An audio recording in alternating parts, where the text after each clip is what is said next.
This is what success looks like. What a good screw. T25 1991 conversion. That late? Yeah, it was 91. Bloody hell. More you know. More you know. Came in as a 1.9 DG petrol, left as a 1.9 TD AAZ, which just come out of an old vehicle we were breaking for parts. So moved the engine and bell housing and everything straight off of that onto the petrol one, converted it to a diesel, done everything in house. Obviously left, like, all the ancillaries were off of the engine and stuff. We put a new alternator on it so we could get his rev counter working, and we fitted a diesel rev counter from Slaughterhouse Customs, which I was that impressed with. I got one for my own. We later on test drove the vehicle, find the petrol gearbox that was in it was just too revvy. Got a better ratio gearbox. We also carried out a load of MOT work for him. Porsche 944 steering wheel, big bumpers, and we textured and painted them. Front splitter. I had to do a ball joint, went through all the brakes, and he picked it up and drove it straight back home to Liverpool. Hopefully he's got back all right, because I've not heard from him, and it was about 5 hours ago. When it comes to modifying and changing an engine into a vehicle, what exactly did you have to modify to make that thing fit? It was already in a T25, all the mounts and everything were in it. It was pretty much bolt up.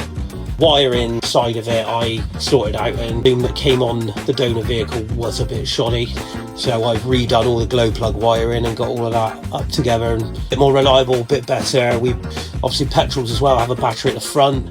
We welded a diesel battery tray in the engine bay, put a slave battery in the engine bay to run alongside it, where it's perfect. I did see there was a lump that had been built into the the hatch.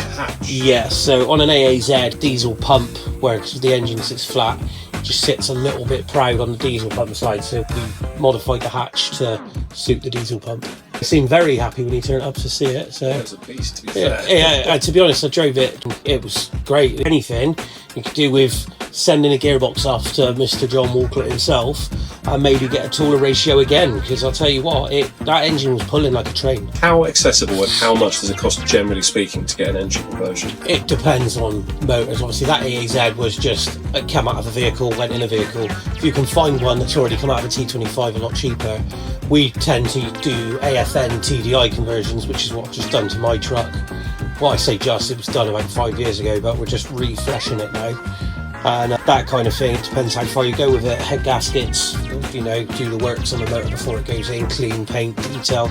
It can range anything from 4,000 up to 12,000 depending on what motor. We're going to put a PD in that soon, but I want my engine spot on now because we've got a few plans this year in that truck.